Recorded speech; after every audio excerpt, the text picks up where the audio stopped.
some might think of it as like, oh, that's too risky. There's no one there. But I look at it as like the golden opportunity. Like, well, Yeah, now all of our liquidity pools 20x in size. many things. And So, that is if you can be successful in an unfavorable environment, imagine how successful you will be once the environment turns favorable. which would And make it to where our pools are paying out 20 times the amount of value on a daily basis. what's up, YouTube? Welcome back to the Crypto Kindness channel. My name is Jeff. Today, I'm going to share with you an interview I had with the pTGC ecosystem founder, Hayden. And what we talk about in today's discussion is the newest protocol that has been launched within that ecosystem called the UFO protocol. It's kind of a meme coin, except for it has some passive income opportunities that go along with it. It's a fascinating protocol, and I think that you'll find this to be very interesting. Of course, I always have to disclose that this is not financial advice. I am not a financial advisor. This is simply DeFi education.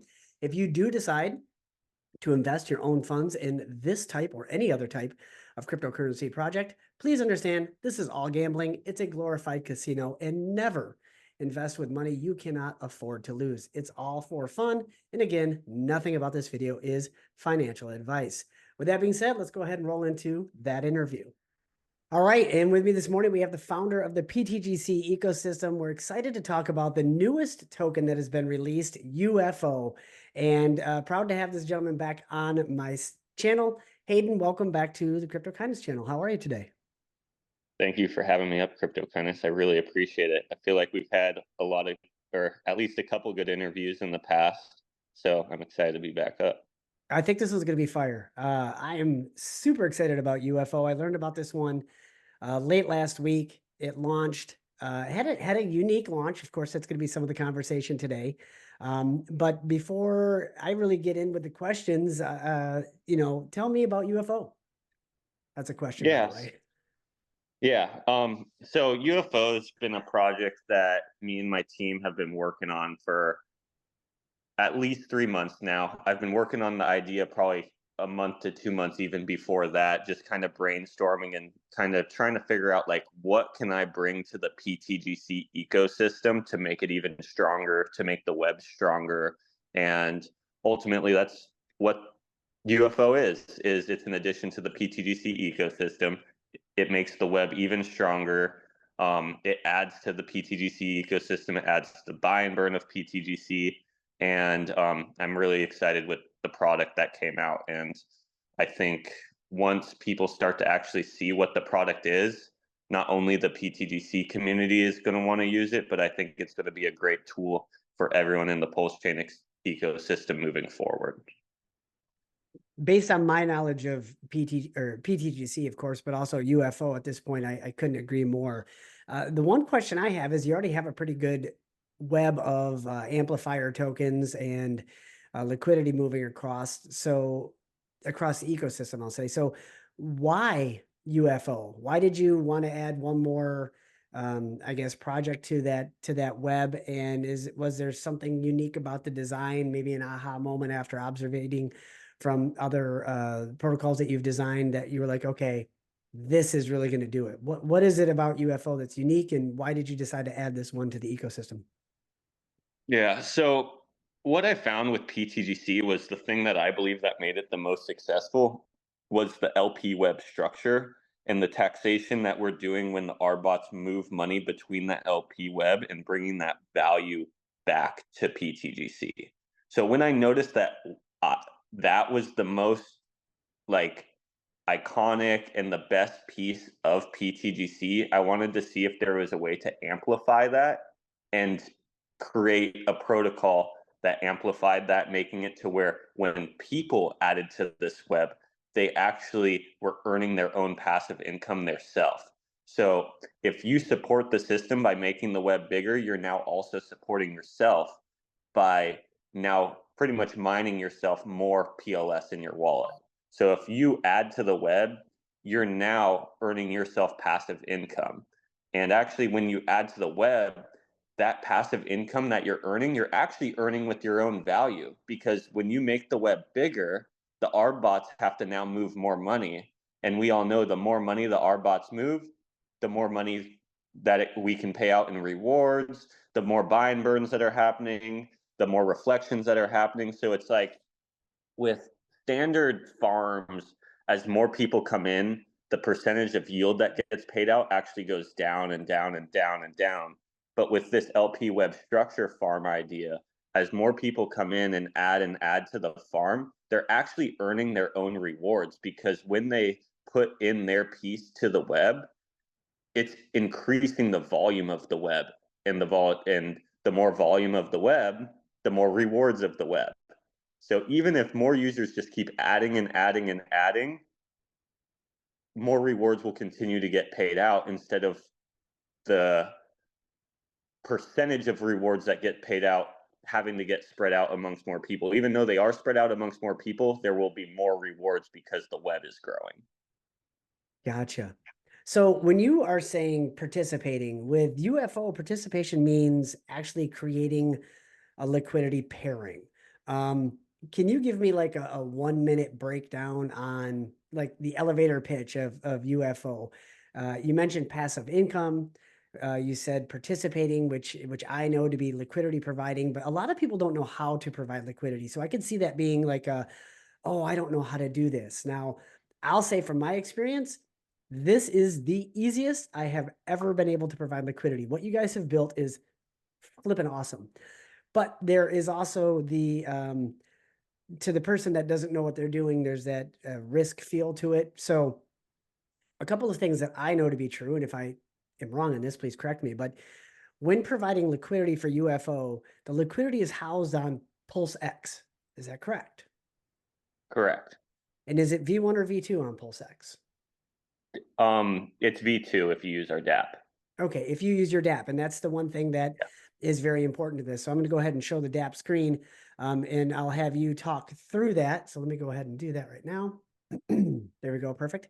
And so I am on the pTGC main website, which is thegrayscurrency.com. I'll go ahead and have a link to this website in the video description below. And once you're on the Grays Currency website, there are these tabs here. You just simply go to UFO token, which is where I am now. And this is what you see. So there's a 6% buy, 6% sell tax. The tax is an important part of this entire ecosystem. Hayden, why don't you describe the tax for all of the tokens briefly as to why they're important to this ecosystem? Because some people get frustrated by, oh, I hate tax tokens and all this type of stuff. But from what I understand, the tax is actually kind of the magic behind the pTGC ecosystem. Can you tell us about that? Yeah, so obviously when there's a tax token, the taxes could just be taking away from the community, or it could be giving back to the community. So when I design these tax structures with any of the amplifiers, pTGC or UFO, I try to make it to where all the taxes that are getting taken out are just, or fees that are getting taken out, are going back to the community and the users themselves or the protocol itself. So yes, you are paying a fee when you come in or paying a fee when you come out, but so is everyone else. And all those fees are made to create longevity to the protocol. So if it's through buy and burns, if it's rewarding people for holding up the price, if it's to adding LP to the protocol, it's all sort of things, but they're all being used for the benefit of the protocol.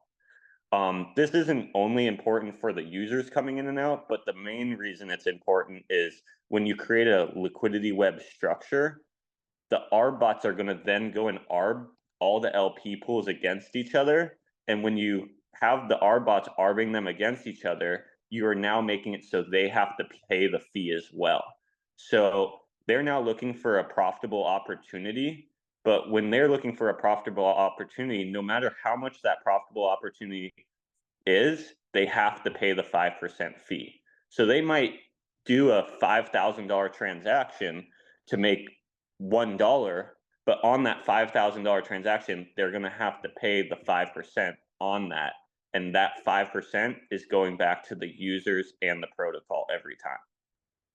So that's awesome, because typically these are bots extract value from projects, from ecosystems, but you have almost created a system in which the ecosystem itself extracts value from the ARB bot. You flip the game against the ARB bot. I think that's really cool. So we are on the website here, and there's two options: liquidity pools and rewards. Obviously, if you're providing liquidity, you get rewards. So we'll start with the liquidity pools. And you mentioned the taxes. So where does my 6% buy tax, 6% sell tax go? Where does it go? Yeah. If you want, you could hop back to that UFO token page and then just scroll down, and you can give everyone kind of the visual. So that's the 6% tax. So 3% of the tax is going to all the people who are providing liquidity. So if you provide liquidity via our DApp, that last page you just went to, you are going to get your portion of that 3%. And that 3% gets divided up amongst everyone based on how much UFO you put in to the LP when you created it. So if not everyone knows how liquidity pools work, but I know you do, Jeff. When you provide liquidity, actually your tokens in that pool go up and down based on if the price of these tokens go up and down, and that's when impermanent loss gets put into play. But we actually made it to where no matter what happens to the UFO price, if it goes up or it goes down, you still have the same amount of UFO share rates. And those share rates were given to you when you entered the liquidity pool.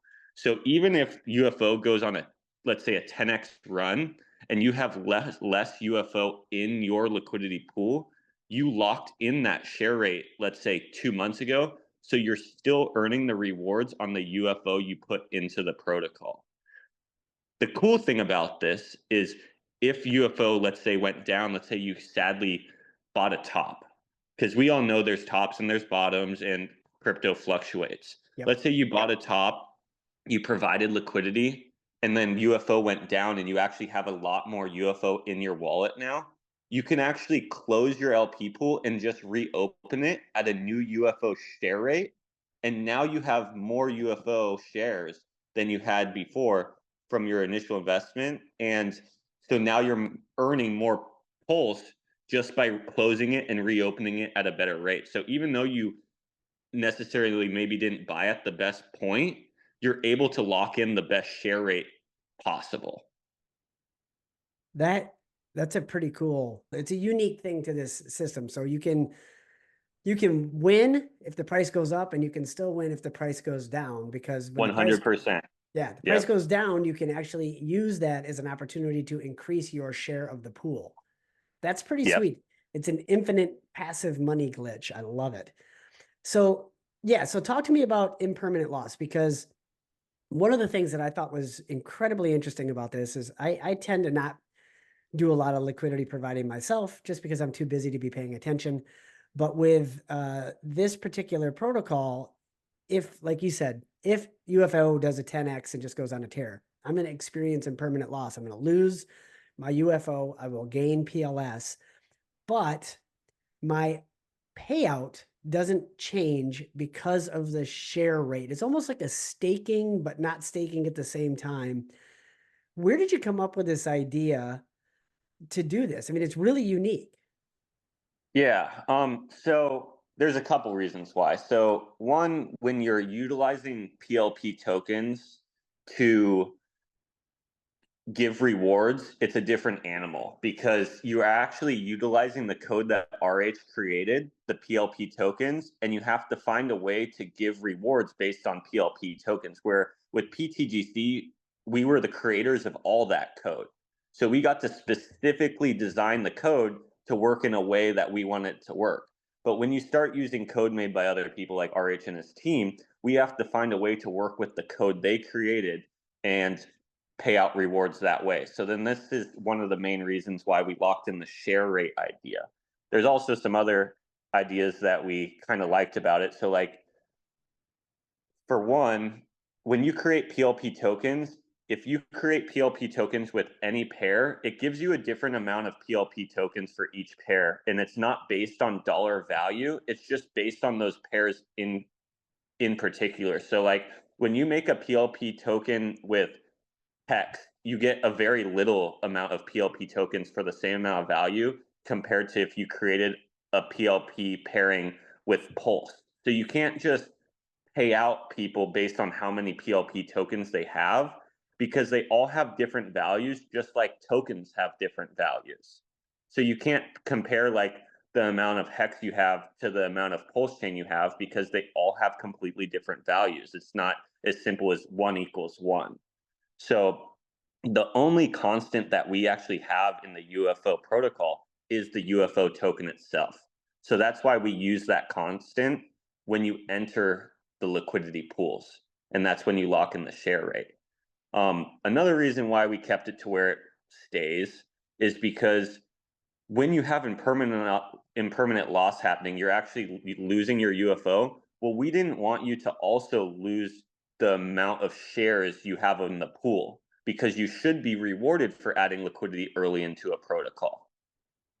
So now, even though your UFO is naturally exiting due to impermanent loss, you still have the same amount of shares that you had from the beginning. If I provided a bunch of liquidity early because I wanted that passive income stream, and if in the event that the price goes up and I ultimately lose all of my UFO, as long as I don't unstake that PLP, I'll continue earning the rewards even though the UFO is gone. So I think that's a great opportunity, and it gives people that maybe had an opportunity to get in early a way to exit without hurting the chart and be rewarded for doing that, because they're still getting the drip of the 3% tax that's coming through. I think it's a brilliant idea, honestly. Now, one of the things that you have done here on the DApp is there's more than one token that you can pair your UFO with. You've got most of these appear to be RH tickers with the exception of pTGC. What I love about it is eHex. You can take some of your now worthless eHex and pair it with UFO and start earning income on your eHex. Was that a strategy to give people a way to essentially exit their eHex and still feel good about it? Not exit their eHex. What the strategy more was so I'll use myself as an example. So I have eHex on Ethereum, and I want to bridge it over to PulseChain, but there isn't really anything I can do over here on PulseChain with it. I can't stake it on any of RH's protocols and earn passive hex off of it. So a lot of people's eHex actually just stays remaining, just sitting over there on Ethereum.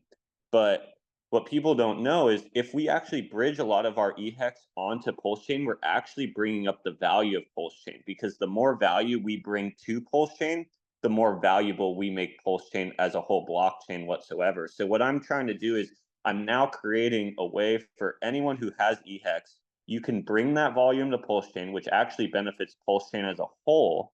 And now you can have that eHex work for you instead of just sitting there. And there's no time lock, which is really nice, because now you're staking your hex, and you can stake either hex with no time locks with this protocol. You just need UFO, and there's no time locks, and you can claim your rewards at any time too. So that's like a win-win. It encourages people to bring hex over to PulseChain, which increases the TVL of PulseChain, and it allows us to earn yield on that eHex in a non-locked fashion. So it's not dependent upon GWEI, the cost of gas in the future. And it still gives you an opportunity to earn off of, hex that might otherwise be idle. I love it. I mean, Yeah, and that was I've got kind a of lot the of whole eHex here. Yeah, and that was a lot of the idea with like all the RH tickers there is, when creating this liquidity web, I looked at like, okay, so if someone gets UFO and they're going to add to this liquidity web, like, are they going to have to buy another ticker to add to this liquidity web? So with this model of utilizing all the RH tickers, we all know that everyone here on PulseChain at least has one of these RH tickers, PulseChain. So you're now not required to then go and get another token to create this pair. You're utilizing the tokens you actually already have idle sitting in your wallet, and you're just starting to make that money work for you. So now that you have that money working for you, your RH tickers aren't idle anymore. They now are just earning you passive income at the same time, and it didn't really cost you anything more. Most excellent. So basically, you can earn yield on any of these. You got what DAI? Is that PDAI or regular DAI? That's PDI. Of course. I knew the answer, but had to ask. PLS, PLSX, Inc., Hex from Ethereum, Hex, and pTGC. Now, the one thing I will say, there's a couple things that are important to know. So if you want to provide liquidity for UFO and earn the yield, it has to be done through your DApp. Is that correct? Yes, you can provide liquidity just on PulseX, but you will pay the 6% fee when adding liquidity, and you also won't be earning rewards. If you use our DApp, the DApp automatically eliminates the fees due to the smart contract design, and it locks you into the UFO share rate. So now you're going to start earning your PLS rewards as soon as you do so.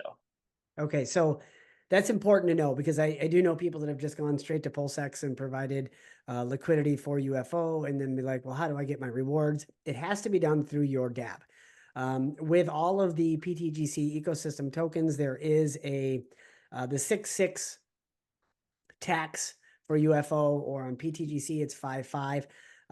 That tax does apply to transfers from one wallet to another. And when you're providing liquidity, you're technically transferring your tokens to the PulseX liquidity pool. So that fee is incurred if you do that through the normal PulseX website. So by going through the DApp, your DApp, which is available on thegrazecurrency.com, that fee for transferring the tokens is waived. Do I understand that correctly? Yeah, correct. We coded the smart contract to where the smart contract's excluded from fees. So when you run through it, because all you're doing when you provide on our DApp, you're still just providing PulseX V2 liquidity. Mm-hmm. It's running it through the DApp, and that DApp is kind of just washing the fees from everyone, and then also locking in your UFO shares rate. So it's not Gotcha. like you're providing liquidity in some other weird DEX anywhere. You're still just providing it in PulseX liquidity. So we're still even supporting the RH DEX itself. It's just running it through one smart contract before it gets there. Gotcha. So first question I have then looking at the liquidity pools is you've got UFO pTGC at the top. I know that UFO is new, so perhaps the transfer fee, or not perhaps, we know that the transfer fee is waived for UFO. Is it waived for pTGC? Or if I provide pTGC liquidity, will I take a 5% hit on this pTGC? You will pay taxes when you provide with that one pair. That one pair is not able to get waived because pTGC is already a coded smart contract that can't be modified. So if you do decide to go the pTGC route, there is still the fees involved when you use our DApp, but you still will get your rewards. Yeah, every other token down that list, since they're non-tax tokens, there's no fees whatsoever. Perfect. I would make the suggestion to the team to put an asterisk here and just let people know that, hey, if you provide with pTGC, you'll still take that 5% hit on your pTGC, just so there's no surprises. So the next question is, it always comes down to security. Okay, PulseX, tried and true, been around. People might say, well, I've never used this DApp before. How do I know it's secure? How do I know that if because basically this is a farming DApp. So you're using the PLP token, you're staking the PLP token to earn the yield. So how do we know that your protocol isn't going to get hacked and I'm going to lose my PLP token, which would then I would lose my liquidity?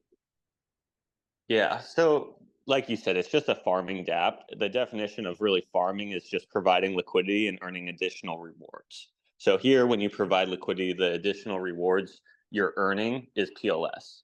I believe with most other, if not all, other farming DApps, you actually lose custody of your PLP tokens when you do it. With Right. UFO, we actually spent a long time figuring this out, but we found a way to where everyone still keeps complete custody of their PLP tokens, even when they're farming using the UFO DApp. So at any point, you could go and look in your wallet and you'll still see all your UFO tokens right there. And or not UFO, sorry, PLP tokens right there. And at any time, even let's say if the DApp was down for a day or something, you needed these PLP tokens, you can close those PLP pools via PulseX at any time because they're all usable on the PulseX, even if you enter with the DApp as well. So I want to make sure I heard that correct, because I think therein lies the brilliance behind this protocol, is that much like pTGC, you and your team have focused on self-custody. That seems to be something that's very important to you, is that when I stake my pTGC, the tokens actually stay in my wallet. They don't go to the smart contract. And what I just heard is that when I stake my PLP for the use of UFO liquidity pools, that PLP stays in my wallet. So like you said, if the DApp goes down, if something happens, the site gets hacked or whatever, I'm not at risk of actually losing my tokens. That PLP is in my wallet. And if your DApp goes down, I can still go to the PulseX website and claim my liquidity. Is that correct? 100%. And then that's also just keeping everyone's funds safe as well, because when you start putting everyone's funds into one smart contract, it actually creates a light bulb for hackers. They're like, wow, look at everyone's money's in one place. So I just have to rob one scenario, to where if you keep everyone's funds in their own wallets, it's not the ideal place for a hacker to go, because then they would have to hack everyone individually. But if you put everyone's money into one smart contract, all they have to do is hack one smart contract and then they get everyone's money. So by doing it this method, we're now keeping everyone's funds safe. And that's at the end of everything. Honestly, over all functionality of how cool a protocol is, I don't care. Security is the most important thing. I don't care how many X's you make someone. If you get their funds stolen from them, it doesn't matter. Like, and that's like, RH preaches this the best. Like, why would you ever give up your tokens? I don't care if they're giving you 5%, 10%, 20%, 100%. If you're earning 100% APR, but you lose all those tokens, what's the point? You just lost everything. So that's why, like, when pTGC or UFO, like our team builds, we won't even release products where you lose custody. That's a very, very powerful statement. Your team is focused on providing a quality product in the safest possible manner, and that is self-custody. It's out of your hands as a founder. You're not in control of anybody's money. It's in their wallet. It's up to them how they secure that, but it's not your problem. You're just giving them the opportunity by building the smart contract to earn the yield, but they're in control of the custody of their tokens. That's pretty powerful. Now, so like, why is a founder is that important to you? Well, for one, now I'm just creating DeFi protocols, DeFi tools, smart contracts on the blockchain. And it's now given out to the PulseChain and pTGC community to use as they please. And if these tools and protocols actually have value, people will use them. But I don't have the responsibility of everyone's funds. And for someone who doesn't plan on stealing anyone's money, that's awesome, because I don't want the responsibility of everyone's money. I want them to have the responsibility of their money. And it's just the safest way, and it's how crypto was designed to be. It wasn't designed to give up your custody. Like, even if you just look at Bitcoin, Bitcoin was designed to be held in your own wallet. The reason why people give up custody of their Bitcoin is because bigger companies offer you APY, small percentages, to give up custody.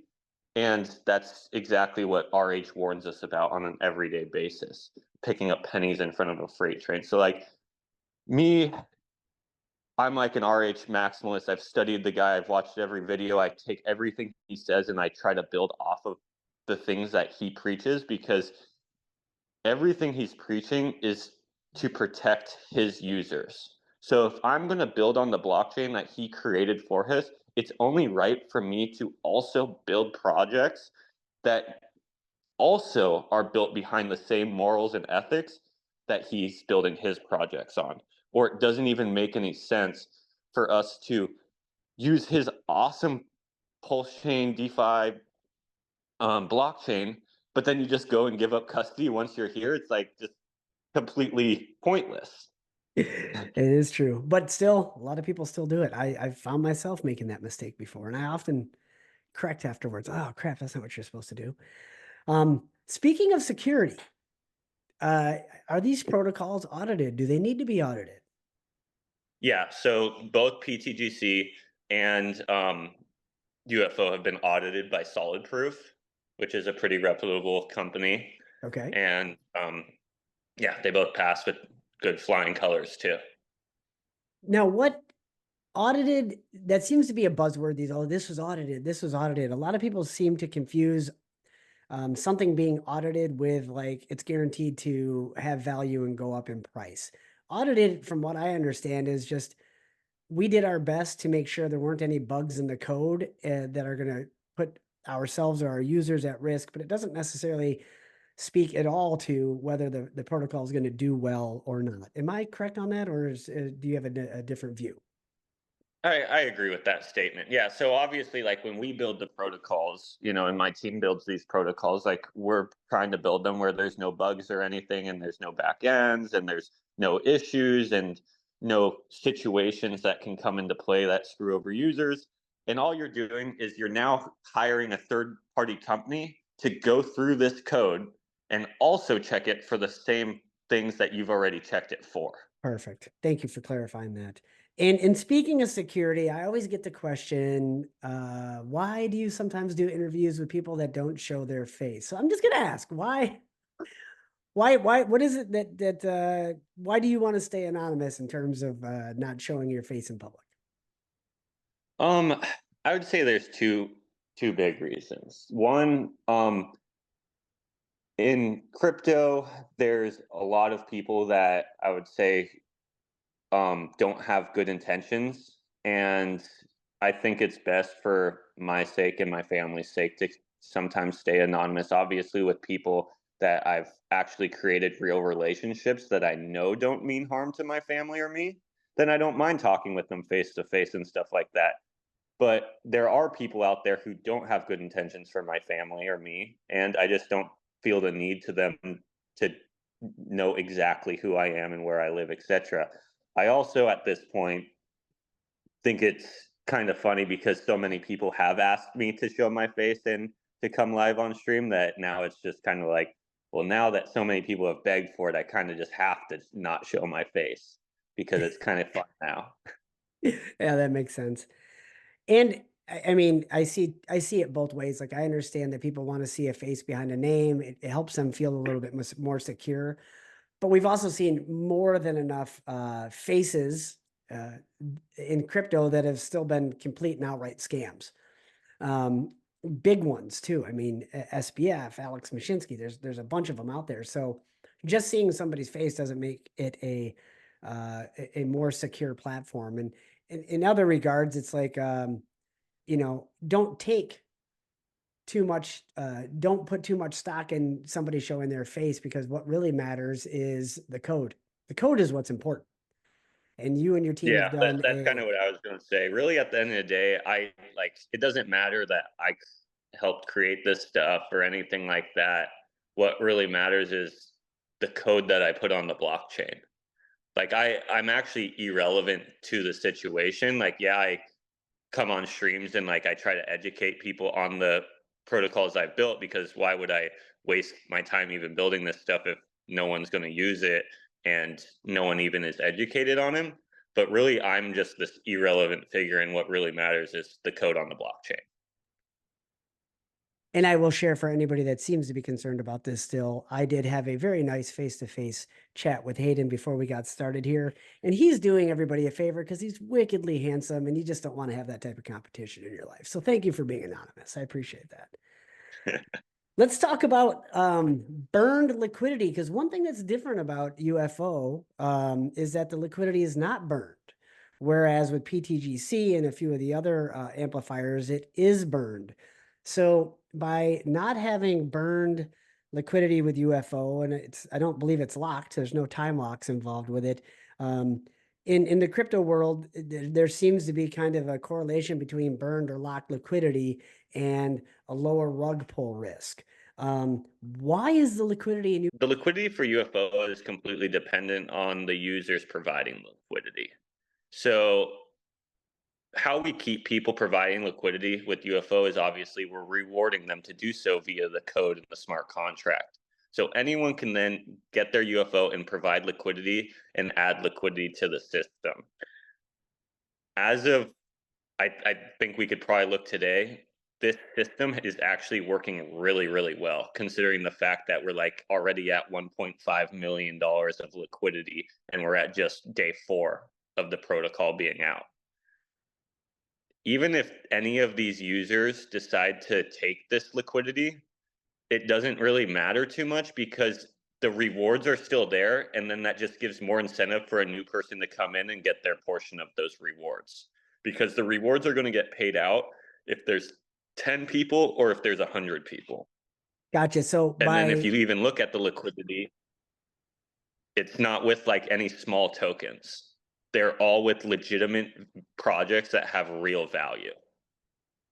Yeah, you've got quite a web here. You've got Pulse Die, which is PDI, PulseX Inc., pTGC, Hexon, ETH, Hexon, Pulse. You got Teddy Bear, Tropa.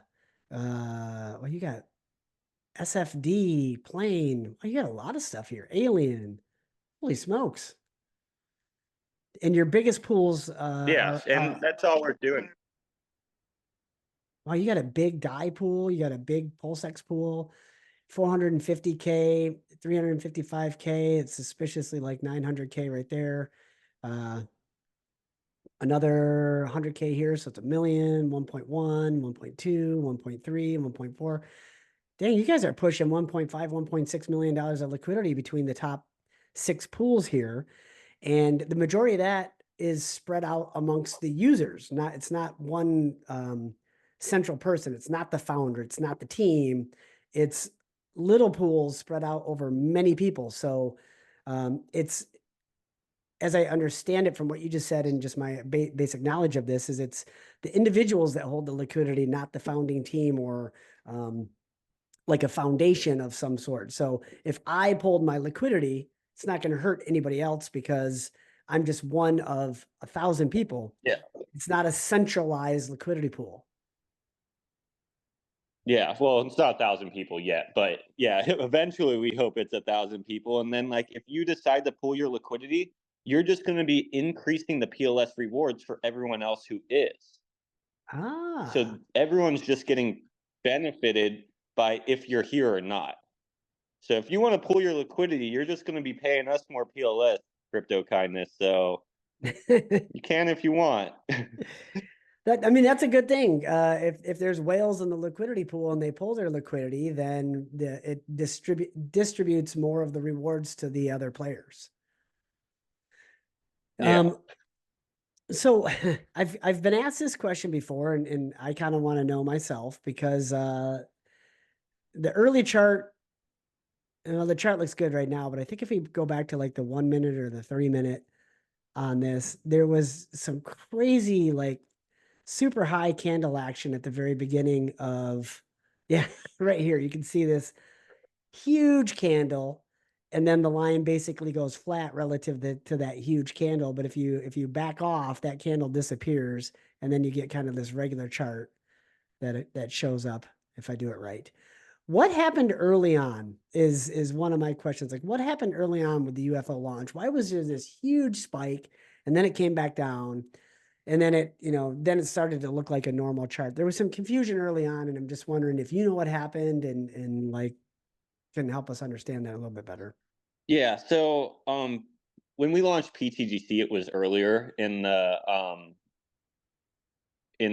lifespan of PulseChain. So there was no really bots trying to take advantage of new launches. Mm-hmm. And I kind of started to recognize that there is people putting these bots onto PulseChain nowadays to where they look for the fresh liquidity to get added to brand new pairs. And these bots will automatically buy up the liquidity from the brand new pair, ultimately taking all the supply of the token off the market for themselves right at launch. So since I kind of knew that was going to happen, I wanted to see how active these bots are on PulseChain. Like, if you're launching a protocol, you just waited 3 months and you built for 3 months, you don't want to risk these bots just siphoning every bit of energy from them, because that's what those bots are designed to do. So what I did was I just injected $100 of liquidity, and I just sat there and watched and see what the bots would do. And they did exactly what I thought they would do. They literally just bought that $100 into oblivion, and I just let them go all the way up. And then I just let them sell it off for an hour or so. And once I realized they sold all of their portion off, that's when I injected the real liquidity. And now it's not on their radar anymore, because those bots are now looking at fresh new tokens that are coming out. UFO has been pushed to the back burner to them, and now we could add our real liquidity and move forward from there. And we ensure that there's no large positions held by bots or people utilizing these bots. Yeah. So this giant candle here that just goes off the screen. Yeah, look at that. It just went way up, way down. Yeah, This they was, literally put over $10,000 into $100 worth of liquidity, trying to manipulate brand new tokens. Yeah. so you baited them. Yeah, baited them, let them fumble their bags, and then waited for them to leave, and then we moved on from there. Okay, and then you began putting in real liquidity here, and this is the organic growth pullback and subsequent. I mean, we're basically back to previous all-time high with UFO right now, which is pretty cool. So I appreciate you telling us what happened there, because I sent out the contract. I was like, hey, this just launched. I'm excited to a couple of my buddies, and they're like, tell me more about this ridiculous candle. Why would I even touch something like that? And I'm like, oh. Yeah, I mean, I think a lot of people have gotten used to this new paradigm of crypto, where every new token that launches goes up really high as bots get in, and then they sell off. And then the natural users start to come in. So they were like, oh, is this another one of those scams that is already dead type of thing? But this is literally a bait and switch. You guys baited the bots, let them do their things. Once they left, you went on and provided liquidity and let the natural progression of this token go forward. So thank you for describing that. Yeah, 100%. Yeah, so like, why would we inject the actual liquidity when the bots are buying it up? Then the bots are just naturally going to take that liquidity and sell on anyone who tries to do any different. So that's why we let them play with $100. They all get in, they all exit, they realize there's no money there, and they move on to the next protocol, and then we get to move forward with our protocol and do what we planned on doing. Awesome. One question for you about the liquidity specifically. I mean, the entire UFO ecosystem has about $1.5 million liquidity, which is half of the market cap. Historically, tokens will pump more and obviously dump more. The volatility is a lot higher if the liquidity is thicker. Excuse me, if the liquidity is thinner. So in smaller liquidity pools, you have higher volatility. The larger the liquidity pool, the lower the volatility, and the more economic energy it takes to actually go up in price or down in price. Will the large liquidity of web of UFO and maybe pTGC in the future actually hurt its ability to have high price performance? Um, there's for sure pros and cons of the high liquidity. If someone's only looking for X's and to exit on other people, the low liquidity is better, because you're going to get X's, and then you sell, and then price goes down. For me, that's not necessarily the most important feature, because I'm trying to make it to where everyone has a pretty similar and fair point of entry. So when you add a bunch of liquidity from the beginning, these early buys actually aren't moving the chart up so much. So everyone is actually getting a pretty fair and equal entry point into the protocol. And there's actually real value there backing what they put in. So as we move up, the real value backing the protocol actually moves up with it. And we're actually ensuring everyone is actually getting a somewhat equal price rate, because if you have low liquidity, you have Billy that got in at a 100K market cap. Well, once you're at a million K or a 1 million market cap, he's already at 10x. And that's when most people are just finding out about it. And then once it's at a 2 mil market cap, he's at a 20x. Once it's at a 10 mil market cap, he's at a 100x. So anyone who's getting in at 100 or a 10 mil market cap is now seeing Billy, who's already up 100x. So if we created a large liquidity right at the beginning, we're actually giving everyone a fair opportunity to get into an awesome product and use an awesome tool. So the large, You.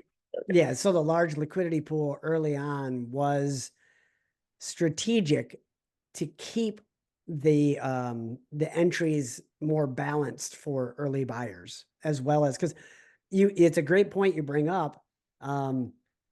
Not a lot of meme coins on Pulse are having a sustainable 3, 5, $10 million market cap. And when UFO launched, it pretty much launched at $1 million market cap. And again, in some of the groups I'm in, people are like, "Oh, it's already $1 million market cap. I don't want to touch this because it's going to die soon." Whereas it sounds like that was something you did on purpose. So, yeah, I mean, I guess the question is, has the opportunity been missed with UFO because the market cap is at 3 million right now? Yeah, I believe it's quite the opposite personally, and I designed it to be quite the opposite. Just Nice. because something has a $3 million market cap doesn't mean it's overpriced at the moment. I actually believe this was probably the fairest distribution method. So people are all getting in at somewhat the same rate, even if you got in within the first hour of the protocol launched, or you're getting in on day 5. I also think this will make it a lot more fair for when we're in month 5 or year 5, because there isn't the situation where like I was saying, Billy got in so early that he's constantly sell pressure on the chart no matter where the price goes, because he just has too much of the supply for too cheap. People are able to get a ton of the supply because, in my opinion, a 3 million market cap token is obviously a micro cap.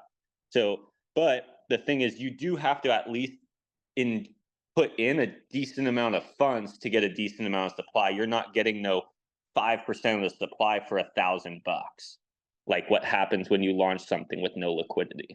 So that, yeah, that is the advantage, is that the large liquidity pool makes a more fair distribution. And if somebody wants to buy a sizable chunk of the supply right now, they're going to have to pay for it. It's not going to be cheap, and they won't have a strategic advantage over the next guy in 4 or 5 months.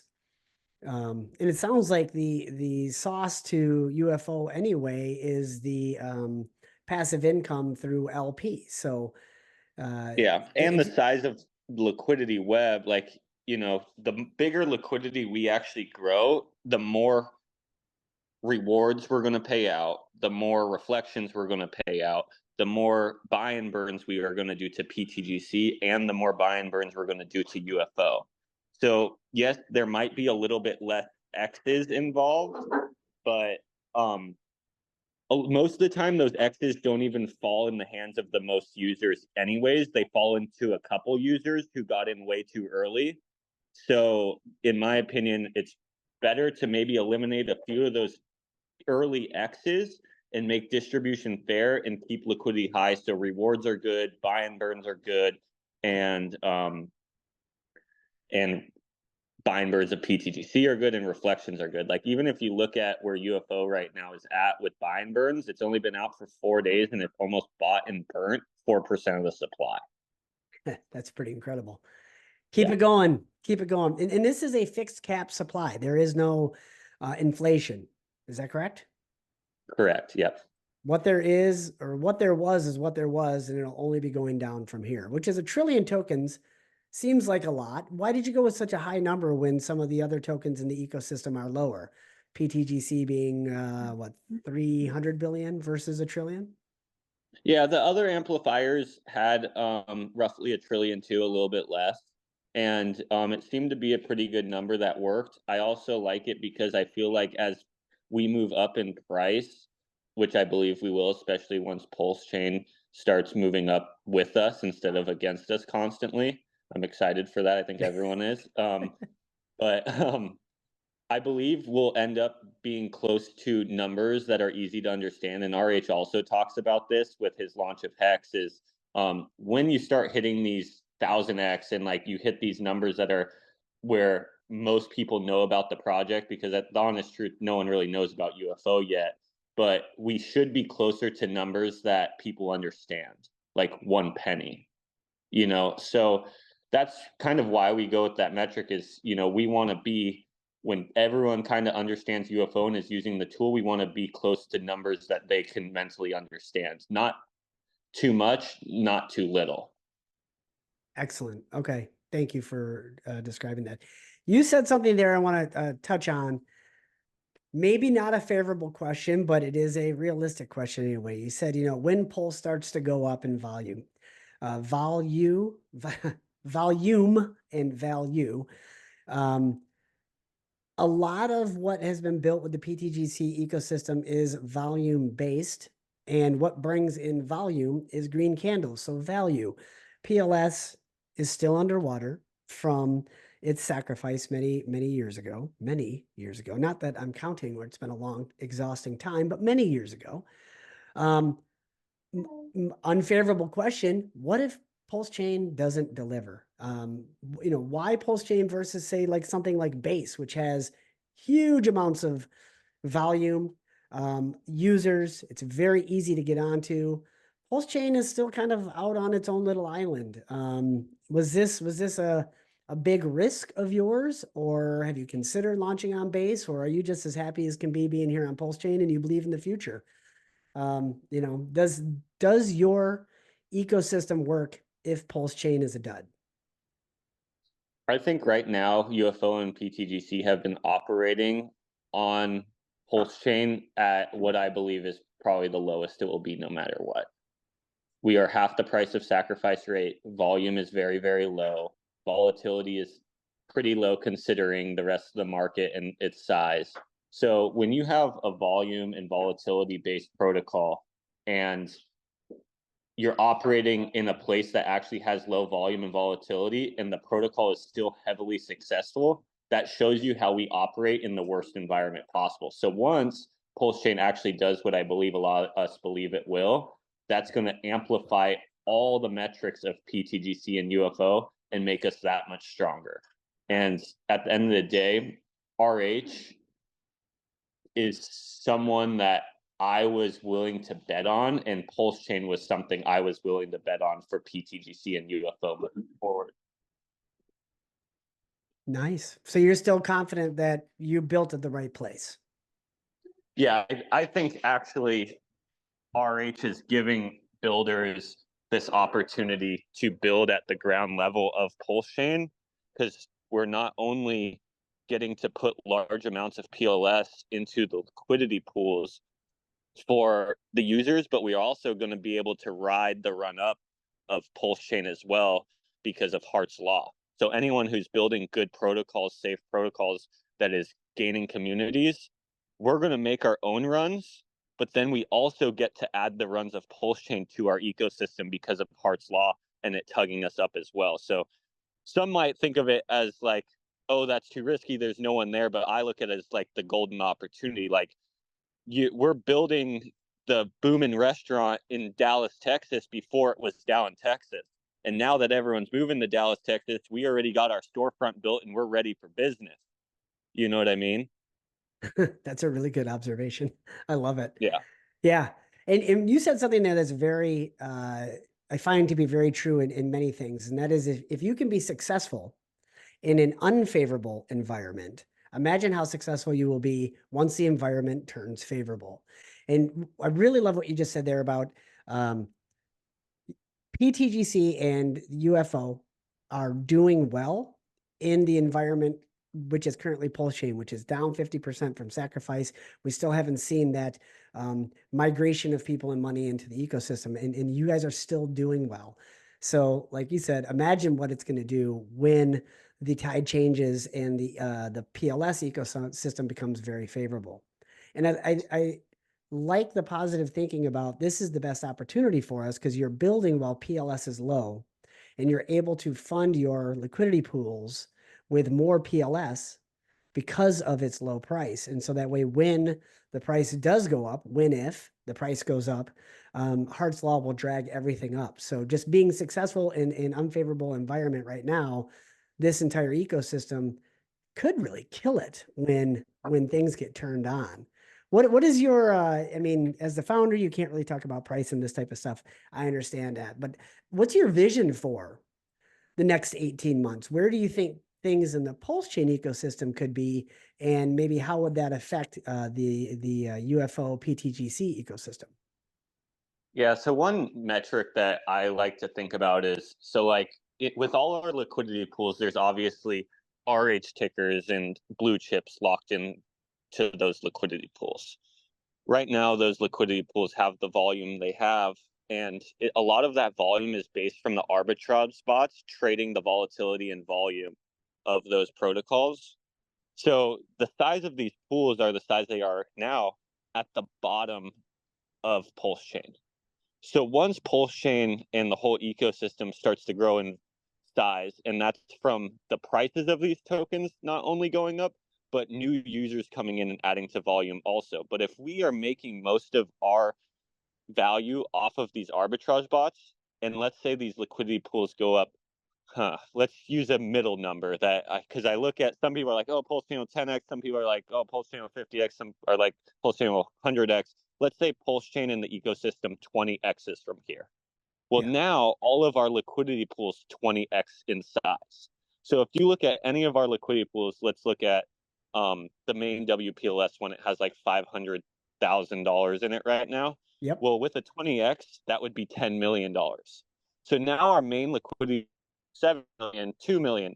Well, now the R bots have to move 20 times the amount of money on a daily basis to fix these pools, which would make it to where our pools are paying out 20 times the amount of value on a daily basis. And if our pools start paying out 20 times the amount of value on a daily basis, I believe we'd be one of the highest paying APR projects on PulseChain, which then also makes it more appetizing for people to come over to us. And also will make price go up because we'll be doing buy and burns of 20x, and we'll be doing LP ads of 20x, and so on and so forth. And these metrics don't even have anything to do with new users actually even buying UFO or PTGC. These metrics are all just based on the utility that we built that is actually not even user dependent. It's just our bot dependent, which we know are here, and it's liquidity dependent, which is already there. So this protocol is independent of users. It's all about liquidity and our bots, and you have both of those already. Yeah. And then the users that come in just amplify the system.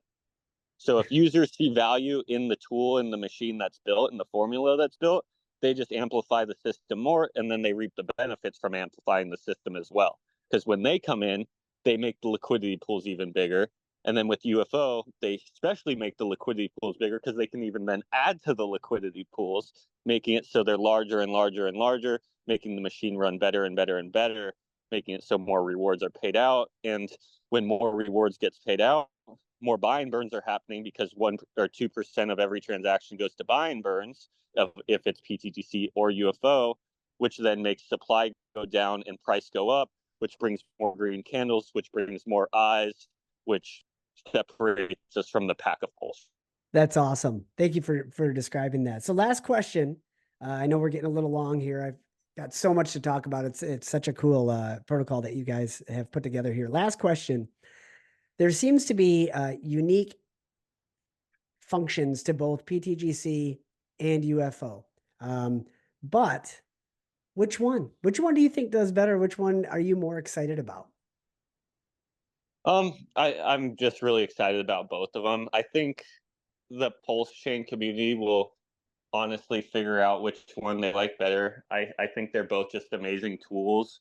They both have different features that I think are awesome, that are unique to them. And I think they're both going to do very, very well because they both actually have like the same backbone to them. Just, Okay.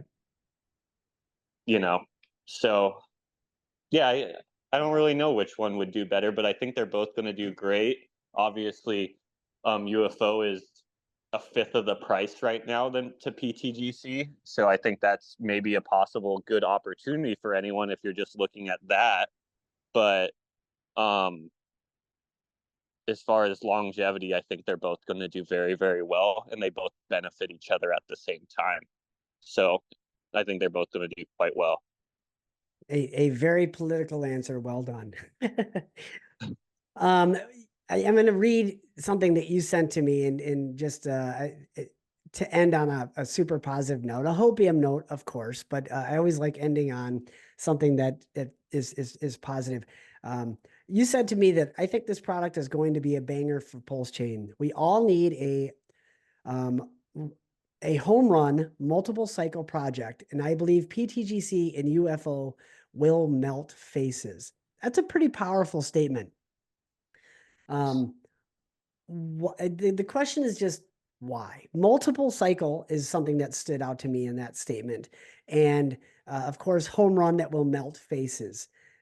Why? What is it that's unique about this that you think is home run face melting multi-cycle project? With both pTGC and UFO, when I like really sit and try to build a protocol, it is months of me even thinking of the idea before it starts, brainstorming the idea. And when I'm brainstorming and building those ideas, I'm brainstorming them to be multiple cycle projects. So I'm trying to solve the problems of why do people want to get this product? Um, why would they continue to hold this product after it or if it 100x's? What will make this project be relevant after this bull run? What will make it relevant for the next bull run? What gives this project utility that people want to use? I try to solve every one of those problems even before I start working on the code. Because the honest truth is most projects go up and then they come down and then they never go up again. And I'm trying to create projects that are just quite the opposite of that. And one of the things I can just always stand on is the thing I was just kind of speaking about is the utility behind both pTGC and UFO have nothing to do with users whatsoever. And I can't even really think of a protocol that has a utility besides a couple projects like pTGC and UFO that are completely not even based on a user coming in and just based on code and already built liquidity pools on the blockchain. So even when you think of a protocol's utility, like they say, like, well, what's the utility of that? If no user actually buys or uses that utility, the utility is actually pointless and it's just a community token at that point. So if you have a utility but no one uses it, it's not a utility, it's just nothing. So when these projects were created, I tried to make sure that the utility actually isn't even dependent on a user using it, and it's just code and liquidity on the blockchain that arbitrage bots are going to use no matter what to make their money. And then in turn, they make their money, we make our money. And that's what keeps the price moving up. And that's what pays out rewards to users.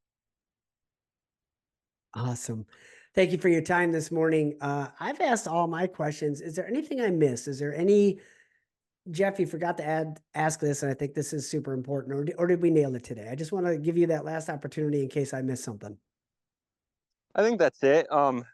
One thing I love about UFO is honestly, I think the ticker is awesome. And that has nothing to do with code or anything. I just think it's a cool ticker. So I guess we can end there. I don't disagree. It's also a great, let's see, I got to bring up I like the picture you guys have of it. Oh, the logo. The Yeah, I think logo a is lot of really people cool. like the logo too. Yeah. Logos. So if nothing more, cute picture. It's not a dog or a cat. It's a cute little alien in an alien ship, but it's cute. So we'll go with that. Yeah. Yeah. Awesome. Forget about the code. Forget about the code. We know what you all want. You want a cool logo and a cool ticker. There you go. There you go. This one's just backed by something. Yeah. Well, thank you for your time, Hayden. It was a great pleasure speaking with you again. These protocols are amazing. They're exciting. They're easy to use. User-friendly is super important. Your dApps are clean. Your website is amazing. You clearly have built great projects. pTGC has been up and running for what, 7 months now. Flawless operation. So far, as far as we've been here and that we know, 100% uptime, no issues. I expect that to be the same moving forward. But thank you for your investment in time and in money, both in the PulseChain community, as well as your own community. You're bringing a lot of value here, and that is appreciated. We'll go ahead and leave on that note. Thank you very much. It's a pleasure, and have a wonderful day.